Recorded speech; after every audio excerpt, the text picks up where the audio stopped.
This is Matt, and this will be a straightforward, super simple video on how to convert text to speech online.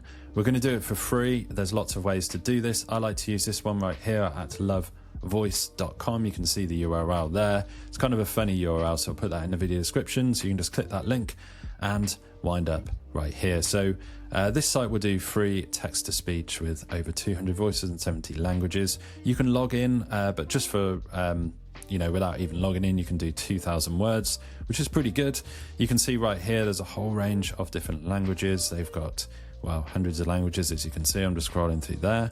And in voices wise, they've got a whole bunch of different voices. They've got sort of female voices, male voices in a range of different accents. You can log in to actually find more as well right there.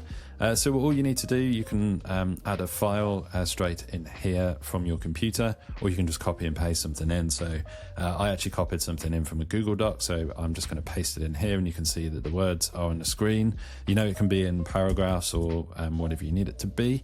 And then you will just click on generate.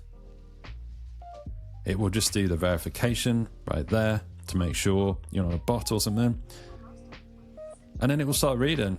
So you can probably hear that in the background. It's playing pretty clearly for me. I'm just going to pause that there. But obviously you can change your voice here. You can change your language. You can even download the actual audio extract right there. So really simple, whether you need it for reading books to you, passages, converting to different languages, whatever you want to do. Really good site, lovevoice.com. It's not my site, but it's super useful, super helpful, and hopefully you have found this video on how to convert from text to speech for free online useful. If you have, drop this video a like, it really helps, and subscribe to the channel for more videos just like this.